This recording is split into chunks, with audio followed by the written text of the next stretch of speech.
Hey, this is Dr. Drew, and you were listening to This Life with Bob Forrest and Dr. Drew. Here we are.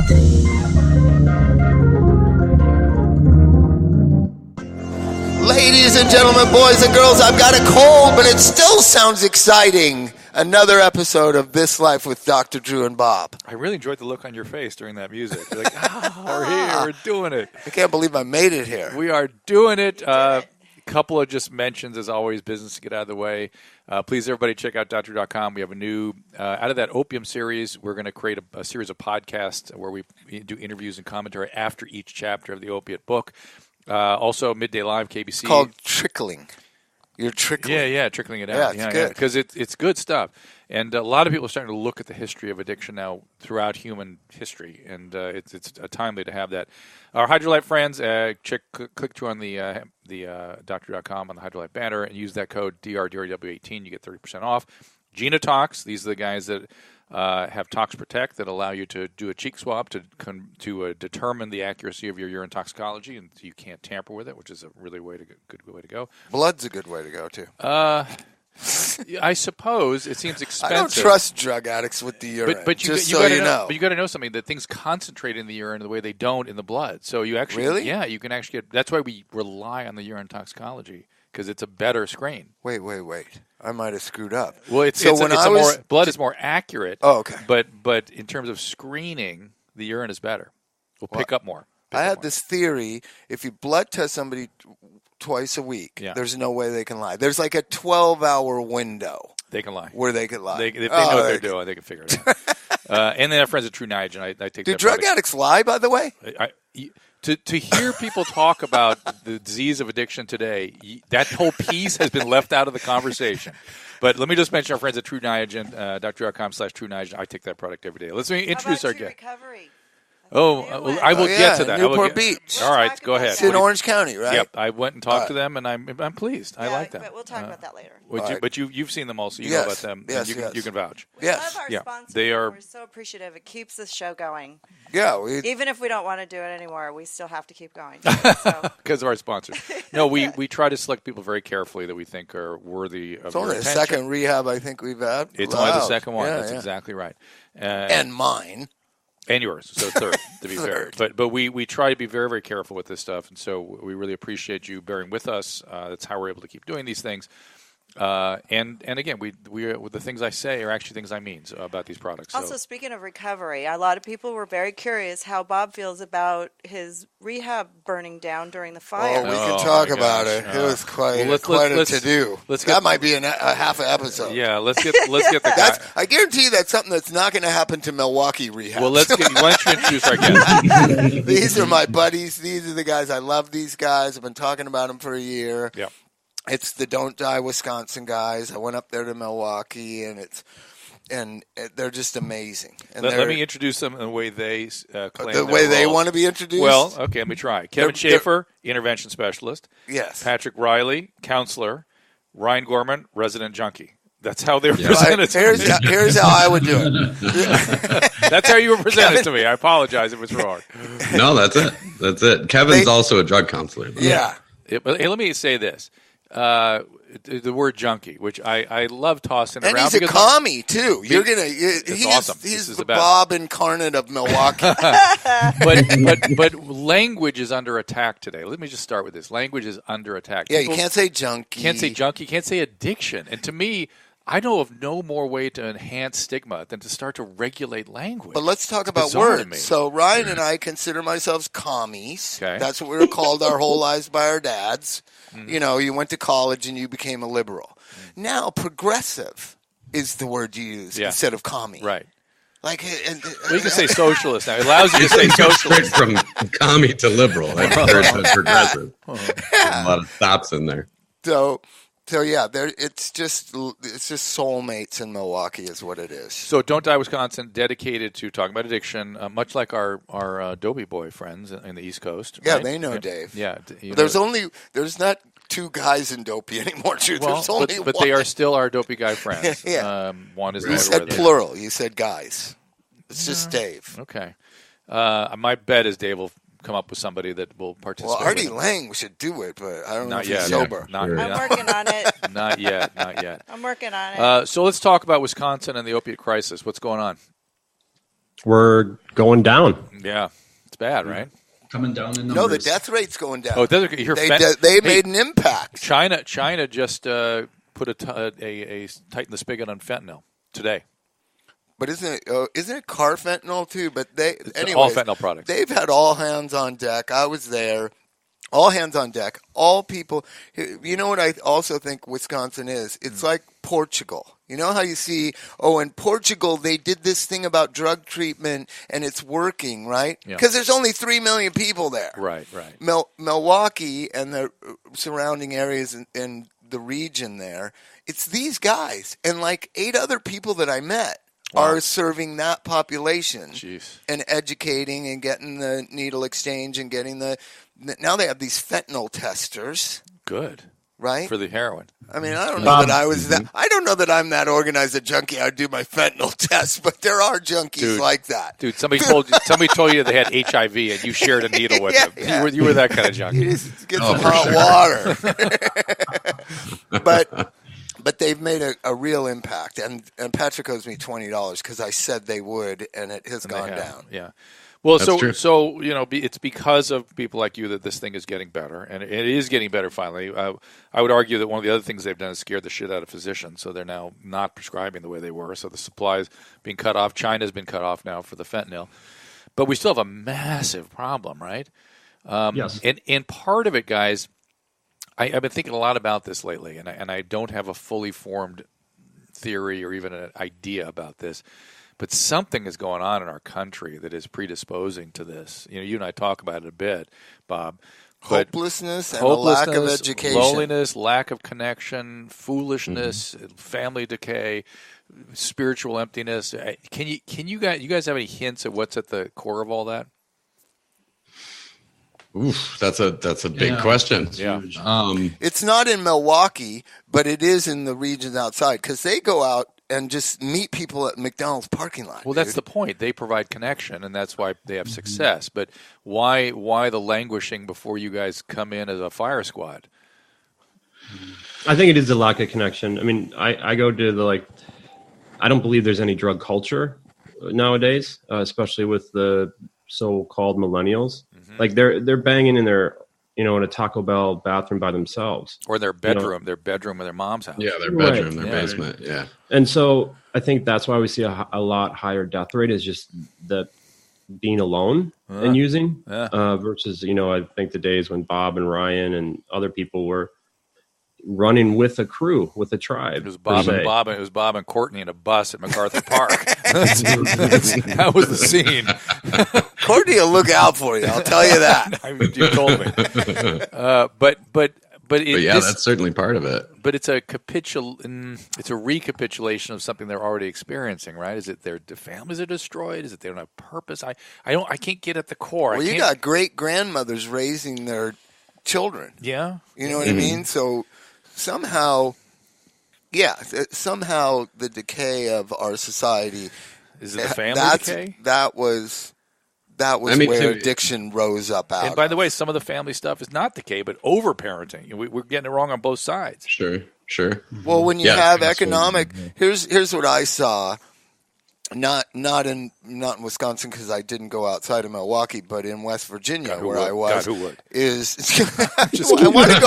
want to go visit where my dad's By the way, born. I have been all over Wisconsin. Corolla and I did a tour once, speaking at all the Wisconsin universities. We were in Green Bay, we were at Thunder Bay, Whitewater, or something. Green Bay, Whitewater, and Madison. Everywhere except Madison. Strangely, Madison didn't want us.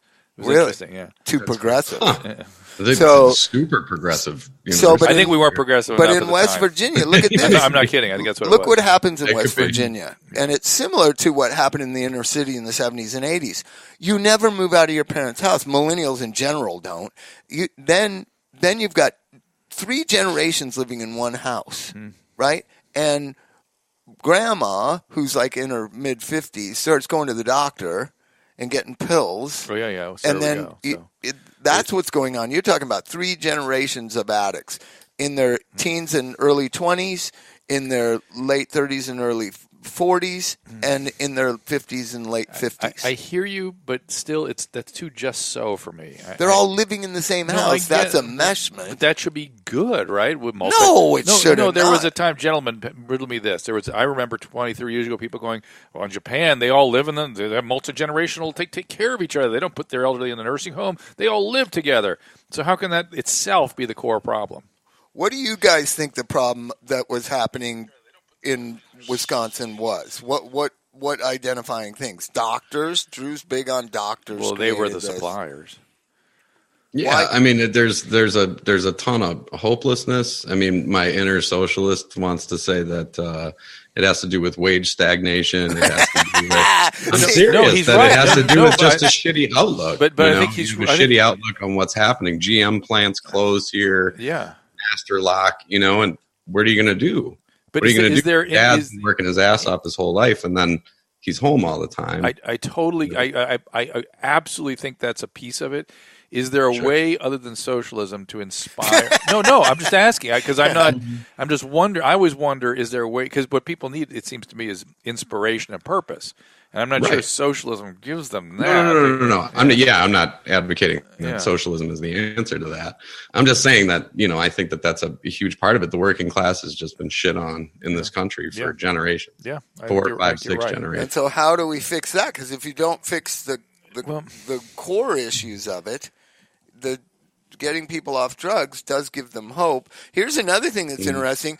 The drug problem itself created its own industry, which is outpatient programs, all these different jobs, service industry, economy jobs, where, some of my only millennial successes have been, then they worked for me, and then they worked in the recovery industry. It's an industry that popped up out of the lack of good, high-paying manufacturing jobs. I wonder if there is a way, to your point, and I'm getting everybody's name straight. As I look at you, who's sitting in the middle? Patrick. And on your left is? Kevin. Ryan. Okay, Ryan was on his left. Yeah, and then Kevin. So Ryan, makes me wonder if maybe a cultural shift whereby economic success and, the sort of whatever our myth about being a participant in the economy has been the priority, certainly for white men. Maybe a new myth needs to develop that relationships are more important, or some other community, some other quality becomes how you define yourself, not just your job. Right. No. Yeah. That is it's a closed loop for sure. I would say it's pretty simplistic, but the number of individuals that I end up working with, especially in that younger demographic, just a lack of passion, and I mean that in the broadest sense. So on their intake, it's like, well, what do you like to do? I don't know. Yeah. Whereas, no, Bob's favorite. I always knew 3 things I wanted to do. Right, and Bob's favorite quote of that age group is when he asks them, "Don't you want to? Don't you get out of the basement? Don't you want to do something?" And they go, "What do you want me to do?" It's like, I don't know. What do you want me to do? It's like, and then you just reparent. Wow. Hey, Kevin, why do we have an opiate problem? Lack of passion for life. But part of it is they don't know what relationships are because they don't come from good relationships, and so how do you even start that process? Well, you become a mentor and a sponsor and a counselor, and you're talking and then about you're managing super labor intensive stuff, right? Which is true, that works. That's what it's going to take, though, right? Maybe. I just wonder if there's something culturally that can shift that will help us. The Milwaukee Bucks winning the championship will liven things up. That's for sure. Those things at community were like, my dad was part of Moose Lodge. My mom was in the Seroptimus Club. I don't even know what the fucking Seroptimus Club is, but I'm sure that it doesn't exist anymore. Well, did you ever see that? What is Seroptimus? I have no idea. It sounds like somebody cuts toenails. No, Moose Lodge, Seroptimus Club. I played for the Optimus Club baseball game. But listen, do you ever read this in the book Bowling Alone? It's called a book called Bowling Alone, and it chronicles the drop in club membership in this country. When you guys were growing up, weren't your parents in clubs? Were your parents in clubs, Kevin? Yes, my parents are in German dance club. They still are? Still are. But club membership was Fred Flintstone was in a club, right? He was in the Moose Lodge. Yeah. No, it was called Water Buffalo, whatever. Water Buffalo, And that was sort of normative American behavior then, that we'd have these clubs. Well, what is it? I mean, our houses get bigger and our number of friends get smaller, right? Isn't that some big theory? It seems to be accurate. And how do you switch that? The 12-step community obviously fills a big network of that. Well, right. That's what it is, right? That's what it is. Right. And if we, it's been under attack for a while, and that makes me very sad. But when I went there and I went with those guys to there, it's not like that in Milwaukee. Oh, really? So it's really the coast. I don't even know that it's New York City. It's definitely Florida. Los Angeles has been so profoundly affected by the psychobabble of the rehabs. It trickled into the 12-step world. And it's as if sponsors are counselors and therapists and stuff, for sure. rather than just be, stay sober and let's go eat. Yeah. You know what I mean? Let's go eat. Right. Yeah. The pure recovery has been adulterated. I agree. Yeah. You want to say something? It's just that's why rehab, why 12-step is under attack, because rehab speak influence so much the 12-step community in the last 15 years. But there's that, but there's also a professional community that has jumped into the treatment of addiction, has professionalized the treatment and said, you can't have non-professionals managing these people. That's too dangerous. So they have sort of tried to overtake it. Now John Kelly and Keith Humphreys, John at Harvard and Keith at Stanford, are publishing data that shows that 12-step is as effective as any. Well, but there's a side to that. Nothing is really that effective. Correct. But it's as effective as anything else, and it's free. It's free. Right. For God's sakes, it's free. And at minimum, it saves healthcare expense. And at best, it's free, and it's You've got three guys that are on the front lines every day. What is it, Patrick, that gets somebody sober and keeps them sober? Because that's the question of the hour. Every hour for 100 years. I believe it's love. I believe it's love. Yeah, I mean, it's connection and love. That's it. And I think, Drew, you said the 12-step community is under attack, and rightfully so. And I think it should be under attack because we need to keep it to what it is. And that true, what Bob was talking about is my sponsor shouldn't tell me what medication to take or that I don't need to see a therapist because I have dysthymia or depression. Right. The role of a sponsor is to work the 12 steps of Alcoholics Anonymous, and that's it. Yeah. Right. My sponsor is not my financial advisor. Right. And then you bleed into these sober coaches and all this stuff. And the sober coach is not your sponsor if you have to have somebody babysitting you.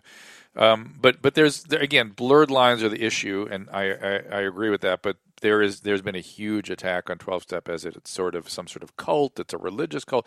So what has happened is people that don't like 12-step or were somehow had somebody in their loved one who died in spite of 12-step, plus the professionalized community have all ganged up and said this is a horrible thing. It's dangerous. Be careful. And all I'm saying is, hey, it's free. It works. You probably may also need some professional help, and please do take advantage of that. Don't not do that. But this is another element in the armamentarium we need to treat this very complex disease. Yeah, for sure. It's a tool. Yeah. Do you think it's geographically though too? Because here in Milwaukee, I mean, we're really lucky. Super lucky. There's 300 12-step meetings. It's like going to 80s AA in Beverly Hills. Wow. Yes, everything's geographic. There's differences all over the place. That's the first comparison between Beverly Hills and Milwaukee in a long time.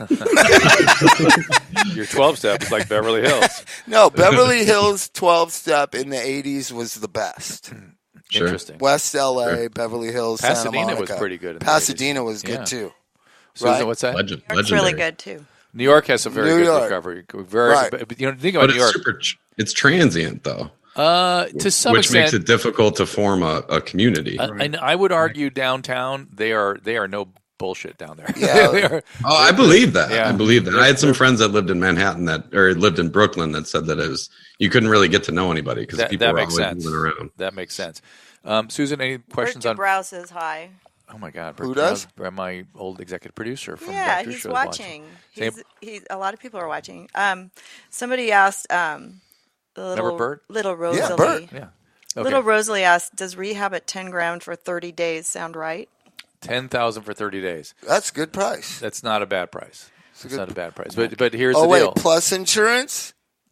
plus they're billing their insurance, or just 10? That's she didn't ask. Right. They should, Rosalind. in my humble opinion, they should be able to do it for $7,000 to $8,000, and they should be able to do it with full professional services. That's my humble opinion. We used to do it for that. Yeah, if you're doing cash pay, what's the pricing? Come on, guys, chime in. How much can you get 30 days?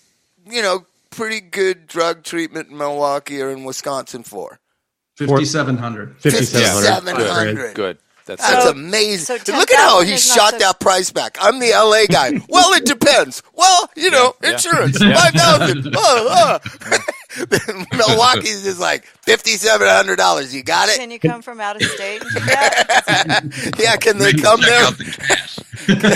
Can I answer her question? I mean, Yeah. just 10,000.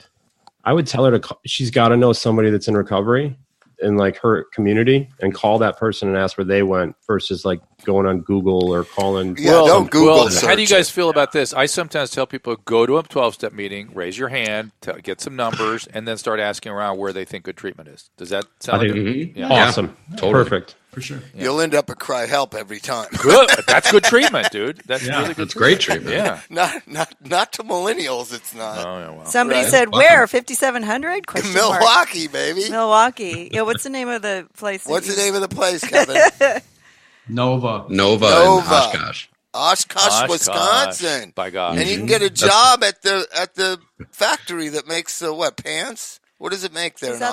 Is that Oshkosh, Bagash overalls. Overalls. There you go. Yeah. What That's a deal. my alma mater is Nova treatment. Really? Is Nice. it? So for $5,700, you could and a $400 plane ride, you can go up there, get treatment, Right. go down to the Oshkosh factory, get a job, a good manufacturing job. Your life can be changed forever.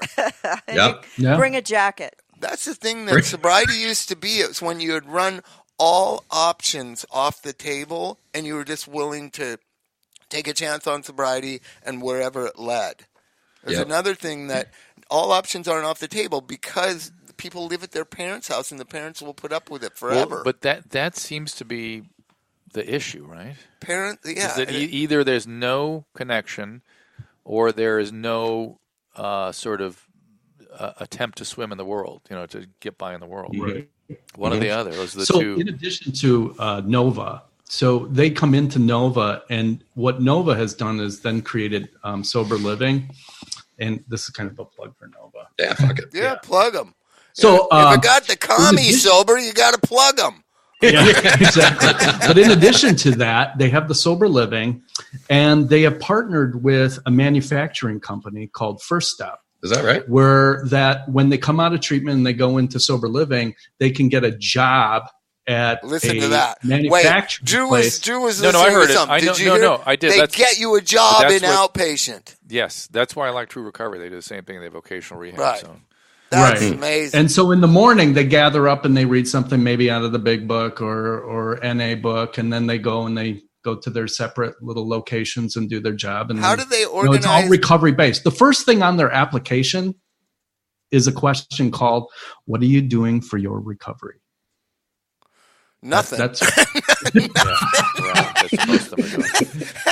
Which is that magical ingredient. I talk to a lot of parents about their kids and with whatever mental illness they have, and with the pixie dust of any mental health treatment is the participation of the patient, and it's true in addiction. It's true in essentially all the mental health area. But getting somebody to have insight, which is, again, lacking in most mental health diseases, part of the problem is it blocks the insight, and then motivation to participate in their own care. It's really hard. And I don't know if we could crack that, we could make everybody better. Because the unwillingness, the lack of capitulation. Well, isn't education's a component of it? I mean, I'm telling you, Drew, I deal with these people. Some of them are as dumb as rocks.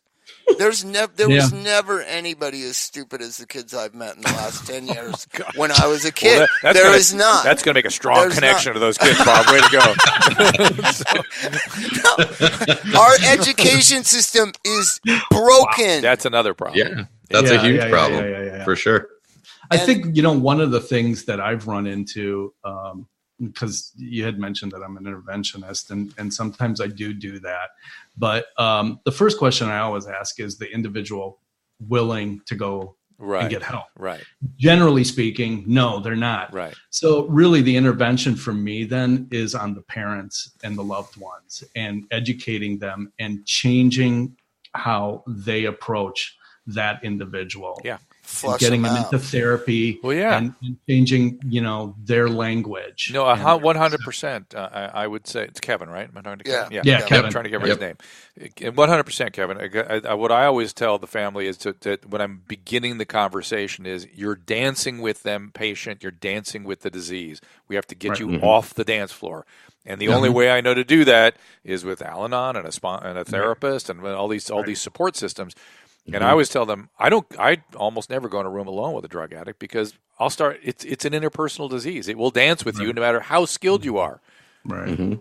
Right. And you can always tell how sick the substance user is by the people who are surrounded them, the mom and dad, and how unwilling they are to go to the Al-Anon, Or how often do you hear, Kevin, I'll do anything for my son. Go to Al-Anon today. Anything but that. Anyway, what do we need to do for this guy? I've been there before. I don't like it. It doesn't work for me. I don't anyway, like it. What are we going to do? I'll do anything. It's like exactly. Except that. So anything melodramatic and costly. Okay, we'll take a little break. Well, it's hard to believe a year has passed since one of the worst cold and flu seasons on record, but here we are again. So if you happen to catch a bug, the one thing every doctor will tell you is stay hydrated. Proper hydration eases a lot of the symptoms of many of these viral illnesses, and sports drinks, water alone, is not the issue. You need to be aggressive. You need something like Hydrolite, full fluid replacement. Hydrolite is this oral rehydration product you've heard me talking about. It's better than anything out there. It delivers the right balance of sodium, glucose, and water, providing up to 4 times the electrolytes sports drinks can offer, all with 75% less sugar. So think about that. It's like taking an IV by mouth. But my favorite thing is at the convenience. I'm always on the run, so I use the effervescent tablets. You just drop them in a water bottle or even a glass of water. I literally never leave home without them. No one in my family does, for that matter. And because Hydrolite is appropriate for all ages, it's perfect for the little snowman amongst you when they come home from the school, perhaps sniffling. Hydrolite comes in great flavors, orange, berry, and lemonade, available in a pre-mixed drink, a powder, or, like I said, those fizzy tablets. I love those. They go everywhere. Come in a little tube. Every package includes easy-to-follow dosing instructions. Order your supply today at hydrolite.com/DRDREW. For a limited time, you can save 30%. We use the code at checkout, DRDREW18. That's Dr. Drew 18. So either click through on our banner at drdrew.com or go to hydrolite.com/Dr. Drew and then use that code, Dr. Drew 18. So speaking of vocational rehab and the fact that we think that's an important part of recovery as you get into sober living and your outpatient care, that's something that True Recovery offers, which is why I like these guys. You know these guys. You've been working in Orange County for a while. I've been hearing about them. All right. They are very individualized in their care. What exactly are they? In Newport? Where are they? I think it's Costa Mesa. Susan, check out the new True Recovery's site for me if you can. It's more in that zone, that area, and they have full services from residential, outpatient, vocational rehab. They're coming up out of the ashes of Costa Mesa Rehab. Is that right? Because it's not got the best reputation, Costa Mesa, and so people are really good actors are now coming up out of the ashes. Oh, good. You know what I mean? Well, the people I've spoken to there, the professionals are really good. They've had a lot of experience. Well, that's the good news about treatment moving forward. All the good people are going to maintain jobs because you just lost 100 rehab centers in Southern California. All not good ones. Not good ones. One just burned down. But in every one, in every rehab, there's good people. There are good people. So now there's more better staff everywhere. Yeah. Well, I spoke to these guys, and they lament all the same stuff we lament. They lament the insurance company stuff. Yeah. They lament how tough it is to get people into patient. All the stuff we're talking about here today, they share our philosophy and concerns. So I'm rooting for them. It's in Newport Beach. It's in Newport proper. Yeah, okay. I thought it was towards somehow. It's probably over. Is it by 17th or something? On Acacia. Acacia. Okay. I don't. Yeah. Anyway, they have assistance with life and coping skills, school vocational coordination, and you can get more information about True Recovery. And the personalized care you need, go to drdrew.com/true, TRUE. That is drdrew.com/true. Again, they have master's levels clinicians, small caseloads. They can really personalize the care and offer individualized treatment plan. And they know what they're doing, which I was very relieved to see. Not just relieved, it's inspiring to see people. It was the owners that were bad, Drew. Listen, I'm just glad to see when people just understand the disease. I'm thrilled. because a lot of people who don't understand the disease that are claiming to be treatment professionals. So Yeah, equity fund guys. well, you and I, no. I go to addiction treatment physician meetings, rooms filled with people that don't know this disease and who call themselves addiction medicine specialists. Now, that's not all of them, but a lot. Trust me. They're just psychiatrists trying to make a buck.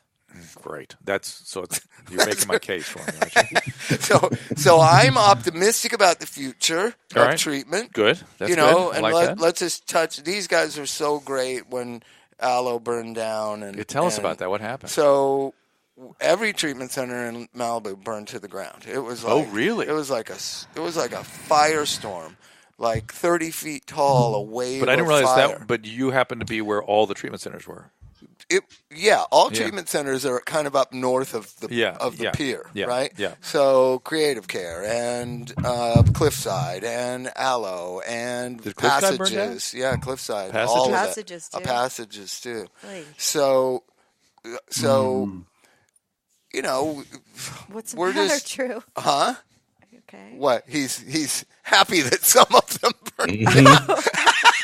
No, he's not. What? No, I'm not saying anything. You didn't want to see? No. Let the I don't- Milwaukee I don't guys know talk anything about about Passages. I don't wish. I'm I don't just wish. saying these are No, all I big know, names. I know. But it makes the playing field equal now, right? Everybody, first one back to Malibu, but it's hard. There's no electricity, and so we've got 2 houses that we got, and we'll be up and running by January 1 probably. But Wow. it was devastating. And Where what did made everybody me go? sad is, He moved all his patients to Westwood, right? West LA. West LA. Yeah. Yeah, it was crazy. That was With- Bob Forrest at his best. That's when you are Yeah, glad you everybody, have a. That's when all you're the glad you have employees. a. Addict. You have a junkie running the program. That's right. Because we're going to get through this and we're You going run to figure it into the out. Fire and Yeah. you drag them out by the hair. Yeah. No, I just saw the fire jump the 101 freeway 17 miles away from Malibu at 6 a.m. Uh-oh. The houses were burned to the ground by 4 p.m. Ugh. It was crazy. How long did it take to get everybody out? Just a couple hours. We Yeah. started at 8. But by then you were stuck 8:30 in the traffic, morning. right? Because of the. No, we were out before that. Those are people that waited. Oh, Not, yeah. You know, I was trying to see which way the wind was going to blow. And I knew just from what I was seeing and what this great guy that was on the ground that works for us there, he was like, I said, which way is the wind blowing? He goes, all directions. He's right. All And directions. I heard somebody say that. So that meant the you can't, speed, you the can't intensity, know the which intensity way. of fire and the speed of the wind had the fire consuming the equivalent of a football field every second. Yeah. It was crazy. Holy shit. Yeah. And it just bad. burned right to the Yeah, ocean. just- Just right to the ocean. Yeah, it And always so- does every time. Doc, you said that's when it's good to have a junkie at the helm. Yeah. Right? Yeah. Hell yeah. Do you know, Survival I instinct. still show your and Bill Nye the Science Guy episode in treatment. Yeah. Okay, well, let me tell you a story about that. Bob's laughing because he's giggling because here's the backstory. I on was this. in the audience of that. I know you I were. know. Yeah. Okay, well, you Short hair. right, but hat on. The hat was Yeah, on. a little hat. And what you don't know is the last time before that day that I had seen Bob Forrest was probably 14 years. Police involvement. 14 years earlier, he would come on my radio program regularly, and he was getting way bad in his disease, You were getting crazier and crazier guests. and I was not happy. And I finally said, "Look, I can't. This is too painful to be around him. We're watching him die right in front of our eyes. Let's just say our goodbyes. He's going to die of this disease. There's nothing we can do about this as much as we'd like to, and he is not to come back. I can't be a part of this anymore." You know, let me translate that for your producer, who was a drinking cocaine friend of mine. Drew's saying you can't be on the show anymore. Right. I want you on, but Drew doesn't want you Right, on. which That's was what I was told. That was not my right. You know who we're talking about. Yeah, that was not Either my. way, you got off the dance floor. So I got off the dance floor, and I literally believed he died. I thought he died. And so while I was with Bill Nye in that audience, looking out in the audience, the whole time you're seeing me speak on that video, in my head is this constant, holy shit, there's a ghost in the audience where that guy looks like Bob Forrest, but it can't be Bob Forrest. He's dead. It's impossible. And at the end of the whole day, Bob walks up to me and goes, "Hey, we knew each other one time." I was like, I nearly collapsed. It was such a shock So to me. I got to tell you crazy. something. Yeah. And that's where we rekindled our relationship. And then I went and I stole him from another place to Turned him into a hospital-based treatment professional. And that was a whole episode in itself. Yeah. I've been talking more and more about that. That era of what you taught me about, just carry out your orders, just stay in your lane. Those are probably the most valuable things, and those guys can vouch for it. Nobody in chemical dependency anymore stays in their lanes. Well, because a hospital is a military system, and it's based on how nursing does their thing. It's military. And so you have a job to do, and you don't insubordinate, and you don't step outside of your job. You can. There's a system you can refer to expand your job or to change your job or complain about things, but you don't do it on your own. But in these new treatment centers, if you don't understand splitting, which most licensed therapists don't understand when they're in it, and just don't split. Just stay in your lane. Just do your job. Just that stuff is what you taught me. So I'll let you guys take a little more on this topic. So for us, what the magic ingredient, again, the other fairy dust we added to our treatment team is we had a team of professionals. There was probably 10 of us at our core. Where we all knew each other. 2 licensed psychologists, which does not exist in treatment anymore. Do you know that? They got rid of psychologists. It's all marriage and family therapists. We had 0 marriage and family therapists. We had trainees from MFT coming through, I think, didn't we? Okay, but we had Farina but the point is and Dr. Lonnie Kai. Everybody knew each other. We had doctors. Everybody knew each other inside and out. And so if a patient tried to split, we would just go, no. It's like, okay, whatever. Because we knew if, they would go, oh, Sasha said blah, blah, blah. And I go, no, she didn't. Because I know Sasha and she'd never say that. So let's move on. And that's how we dealt with all the splitting. And then the patients would attach to one of us because we'd all have different personality styles. Mm-hmm. And we could actually make diagnostic sort of information out of who they attached to. Who they liked and stuff. Would tell us about sociopath if they like Sasha. Right. And the borderlines with me. Yep. And then always. You got the what? What did you get? Antisocial. Oh, antisocial. I aligned with them, and we formed an army. That's true. So what do you guys? Who attaches to who? Obviously, Ryan's an antisocial, so he gets all those. Clearly. But all the misanthropes. I get all the misanthropes. At your jobs, are people still so aware of attachment and splitting, or is it the chaos that we're experiencing out here in LA treatment centers? That people just don't really understand how to deal with drug addicts? I'm biased because the places that I've worked have been really good at it, right? So we all know where we fit and where we should talk to people and where we shouldn't and all of that. So I can't speak on it because all the places I've worked have been really good at that. So does the staff talk about splitting? Yeah. Oh, yeah. Oh, what is splitting? See, that's why they're... Were you seriously? Huh? Yeah, I have no idea what that is. He's a resident junkie. Yeah, I'm just a heroin addict. He's not. He doesn't work in treatment. So splitting is I tell you that Kevin told me it's totally cool for me to go on this pass, and that like divorce. You're like a child of a divorce. That's exactly what it is. Sure. It comes from an internal split in feelings about self and mom. It's good mom, bad mom. We talk about that as an and he doesn't have the time to sign the pass, so you need to sign the pass, Ryan. And anybody, got it. And whoever is and if you go, whoa, I don't even know anything about this, they go, oh my God, you're the worst. Oh, yeah, you're the worst. You're the guy. Triangulating. Triangulating is part of it. All good, all bad. Splitting one against the other. Oh, it's brilliant. At shitty rehabs, it works all the time. They're masterful at it. They're masterful. This staff sucks. You guys don't even know what's going on. The most dangerous part of it of all is they know to go to the highest authority in the team, and they enlist that person's empathy. They always go to the doctors. Bob's a horrible. Bob's had to be. Nowadays, the new version is they tell upon admission when they were trying to get me to come in here, they said. Right? I get my own room. Yeah, my own room. Yeah. I can have my dog. Yeah. I can have my dog. So the splitting starts right away. I have a question. Splitting immediately. Instagram. Yeah. I mean, Facebook Live, sorry. Dr. Drew, how do you treat or deal with an individual who has an addiction issue but also bipolar? My brother... Very common. My brother has been incarcerated for the second time due to be released in December 5th. Some days he admits, other days he doesn't. He's in denial. This is meth, right? Yeah. Do you? So this is meth addict. Her question is: do you treat the addiction first or the mental illness?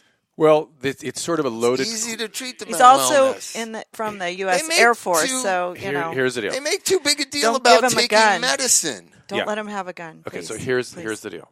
Yes, don't let him have a gun. Take medicine. If we would expand conservatorship, what state is she calling from?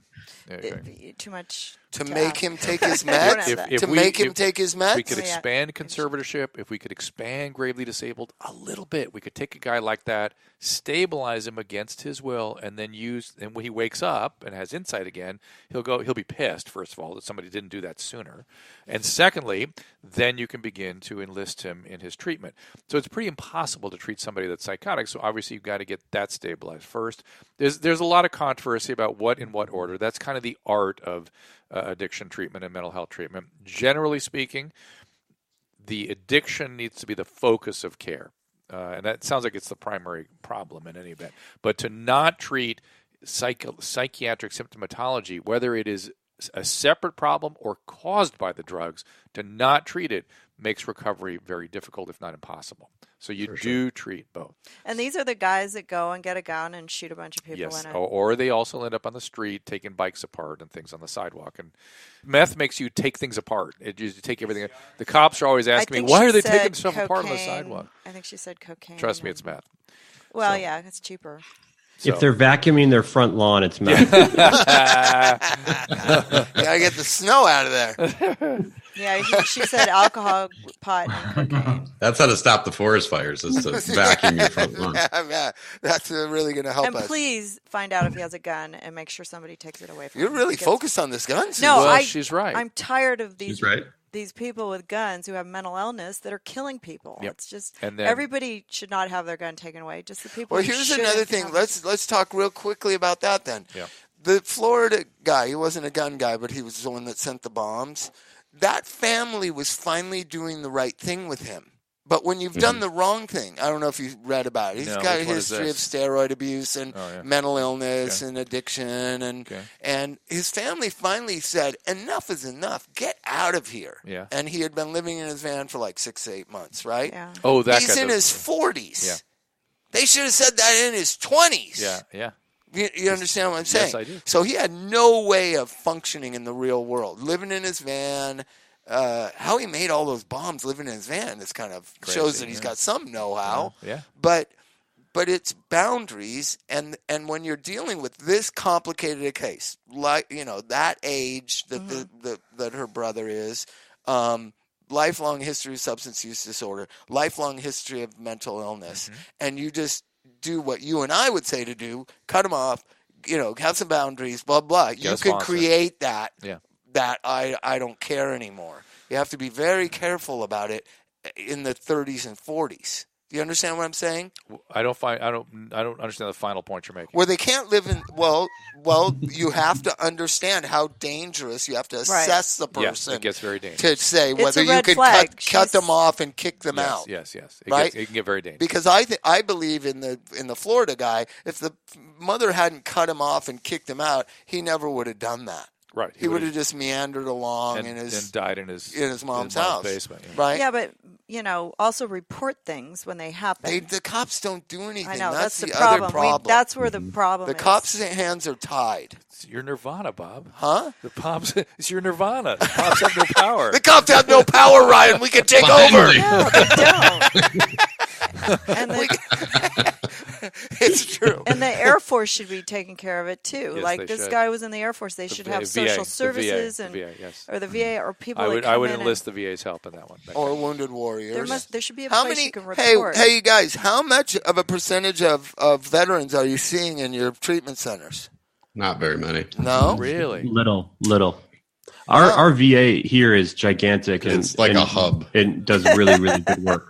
See? The VA here in Milwaukee is See, gigantic. I'm telling you, it's like Portugal there, Drew. I'm No, telling I you. know certain There's a VAs treatment center inside of the VA. Yeah, certain VAs are doing remarkable work, and other ones are sort of losing it. Do you understand my Portugal thing? I'm so I get it. sick of hearing people say America should be like Portugal. They legalized heroin and everybody's happy. Oh, man. And I always say, I had to sit next to that guy. Oh, you did at the ASAM thing? No, at the Politicon. do tell the story. Portugal. When you look up the population of Portugal, it's not even half of Los Angeles. Wow. And they think we should adopt the laws for America. Listen, every time they talk about Norway and Sweden, that's the same exact problem. Right. So, what's his name? What's his name? The author? Johan Hurry. Johan Hurry. Don't look at me. I sat next to him at a conference, and but on the other side of me was Governor Chris Christie, who went off on him. Oh, really? We should put from that the video podium. up. From the podium. Oh yeah. Oh, it's it was on the internet under political. It was on C-SPAN too. C-SPAN aired it last week. It was amazing. Did you try to peacemake all codependent? No. I did a little bit. You got to open and close. So that was cool. I did a little bit, but I Johan Hari. I mean, I love new ways of thinking about things, but they cannot be so dogmatic and so somebody who doesn't work in this and doesn't know what this is and is not a doctor and is not even a scientist. American drug addicts are different than Portuguese but drug he addicts. he has a point of view that is, I think, ultimately his point is, and it's a good one, which is that what we started our conversation about is that connection is lacking. Connection is the solution. Connecting humans need other humans. Humans need purpose, and that's absolutely true. But once you get into your disease of addiction, well, now it's a little more complicated because we got to get you to the point where you can connect, and that's tough. And what these guys did in Milwaukee, it is like this. You couldn't replicate it in Los Angeles or New York or Miami or other cities. It's just a community of them and their friends and people that they know from different organizations, and they just decided nobody's going to do this. The government's not going to do it. Do what? Change the culture of Wisconsin. Oh yeah, and lower the death rate. And by the lower the death rate. For all the people that are running off Facebook and running over to see this Politicon thing, the outburst from Governor Christie was about close to 50 minutes in. It took a while before he blew up. It just built. And then it just boom. And he's still advocating the sober companion thing?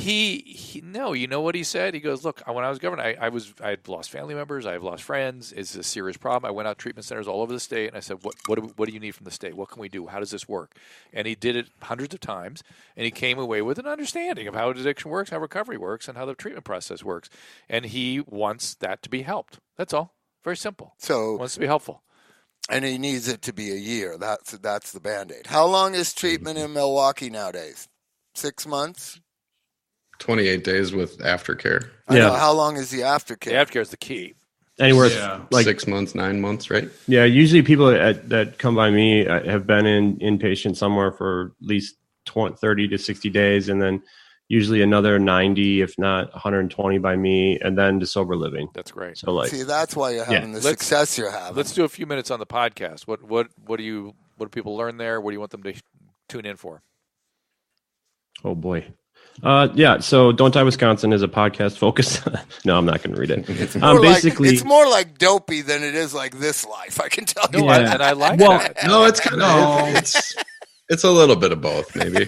It exists because of This Life. Yep. Like Ryan and I were listening to I think your first episode was with Andy Dick. Oh wow! So Ryan and I were listening to you guys when it first started, and then Don't Die started, and then the three of us were like, we should do that. So we just kind of stole the Don't Die name from Bob, and then called and asked if that was okay. I know. I was like, is this your new podcast, Bob? Like, are you cheating on me again? Yeah, there you go.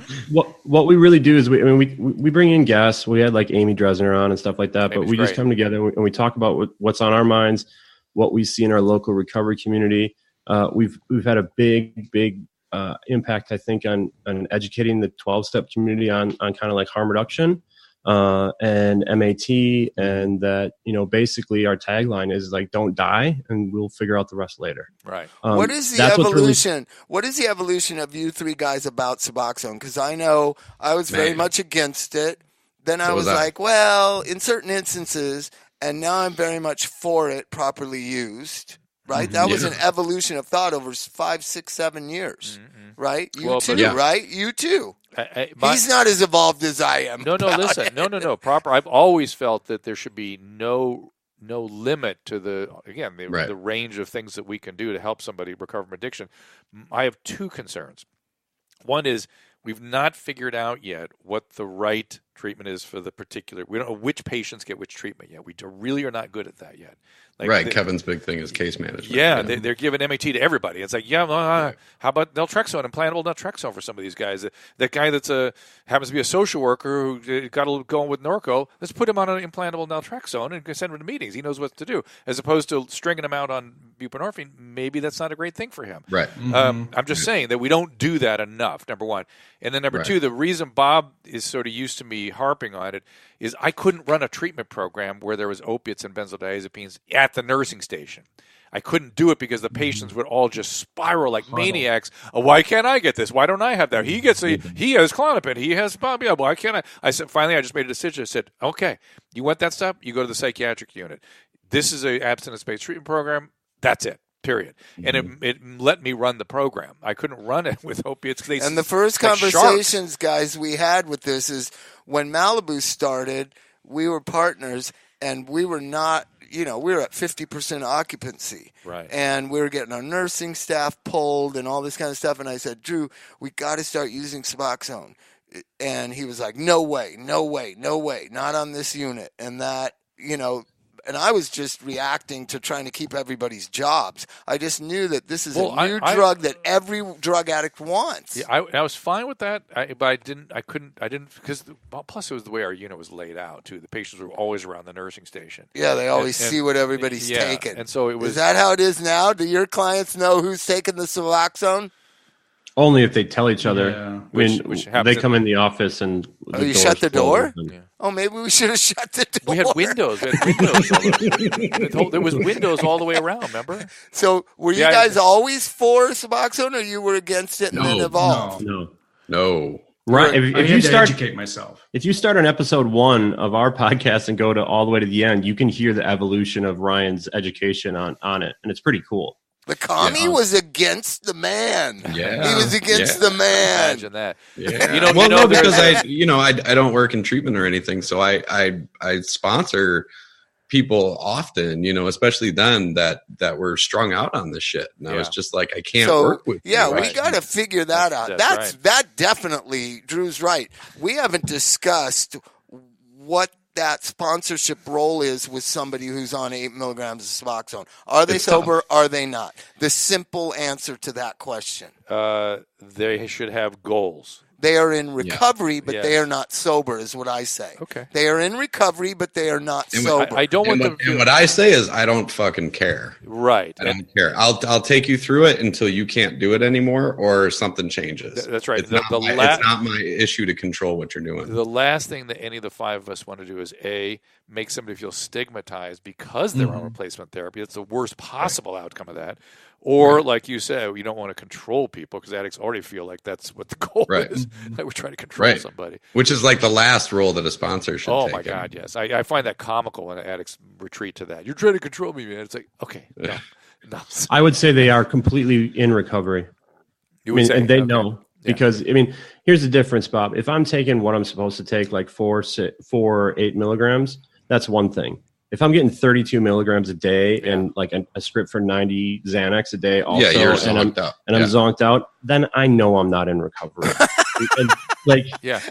Doc, you make an excellent point. Like you're making a great point too, because that whatever that is needs to be. We need to zero in on that in a sort of a formal way sometime. My field needs to do that. Bob, what is recovery? I might have some kid coming into it and he's on, let's say, 4 milligrams. He's 90 days in. He's doing everything he can not to put a needle in his arm. And then there's some guy with like 40 years that is abstinent and doesn't take anything, cheats on his wife and his taxes, and is a piece of shit. Like, who's in recovery? That's the beauty of the 12-step world right there. So, but it also brings us back to... You describing Bill Wilson there, my friend?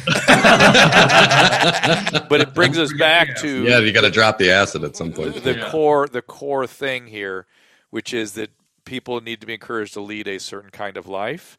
They need to be rigorously honest. They need to find purpose and this is back where we started. This is the core of the problem. And you're not doing any of that if you're a shithead. Right. You're just not. Well, you haven't had a drink in 40 years. Right. Yep. Just don't drink and go to meetings. You'll be fine. And that's, you know what you call an asshole that doesn't drink? An asshole. But to be fair, go to meetings, don't drink. that's good for some people. That is exactly Yes, what some it is. people need. Well, that's my friend, and I won't. My every time I criticize somebody that's really sober, whatever you want to categorize, sober has been traditionally for decades. Yeah, absolutely. Not the new sober, but sober, but is an asshole. But is an asshole. Yeah. My friend always says, "Well, imagine what an asshole he was when he was drinking." Oh, yeah. So at least he's less of an asshole, you would imagine, than if he's drunk. You know what I do is I flipped that script a little bit. I talk about recovery versus full recovery, because full recovery is a fully recovered, somebody who's done therapy and spiritual work and everything, and not just drinking. Awareness. Yeah. I would say Patrick's that. I'm not that. You're not fully recovered? No, I think you're there. What is your... Because any kind of crazy thing I say, like via text, Patrick always comes back with the sensical thing. Well, is that how you guys experience him or not? Yeah. Well, it's just too fucking sensical all the time. Yeah, and I know my wife is watching or listening to this right now, and her head just exploded because I am definitely not that. Yeah. Well, with me you are. So it's this beautiful back and forth. We got Milwaukee, we got Las Vegas, we've got Seattle. What's Vegas? Don't Dies. There's Don't Dies popping up everywhere, but these guys are the originals. Why don't we, Bob, you were asking like what Don't Die is, and I think really what we are is the three of us here have the ability to go into any room, meaning in like last Friday night, we were at the Medical College of Wisconsin talking to the ED docs about drug-seeking behavior. Good. And then we can go down to Tent City and talk to guys that are banging actively. Yeah. Like that's really what Don't Die is the ability to go anywhere and talk to anyone and wear different hats with, forgive me, but just love and compassion. Yeah, it's also changed. It's also changed the way I talk in the 12-step world. In the ropes. Completely changed it. There are things that I would never have talked about before that I talk about now. Awesome. Because it might save a life. It might change somebody's mind, Yeah, I mean, we need an army. Well, we're gentlemen. changing people's minds. We need an army doing this. We're building let's start a tour. Yeah, I know. I mean, we could. Hey, Drew, what are you doing next September? You want to come to Milwaukee? It's pretty fun. It's beautiful weather. Talked to the producers, ran away from us, by the way, but she's now you're not going to win. Does she want us to wrap this up? Is that what this was? Okay. Yeah, she wants us to wrap the. She ran away, but I will. But she's the one that manages my schedule, so I will propose that to her. I'd happily come out there. Yeah, we got to go out there. Great to have you guys, both you guys. It is. It's like Portugal. Wisconsin is like Portugal. I wish you'd stop saying that. No, it is. How about because you can have an idea in Wisconsin, put it forward, and see the results within the year. I would argue see concrete results. I would argue, that you're right, and that the idea of local, whether it's local political, local medical, local community, that we have to. I think to me that's again back to my original question. That's one of the main problems. We're all looking at craziness in Washington. That should drive us back to the local. We have we have a locus of control locally. We can make a difference locally. The entire in LA you can't though. Do you really think Pasadena, LA's like its own country?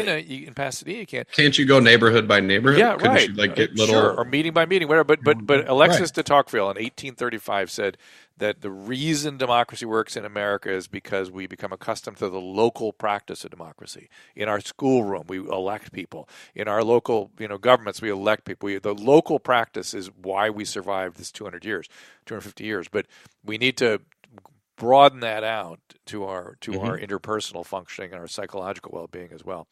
All right, you guys, gentlemen.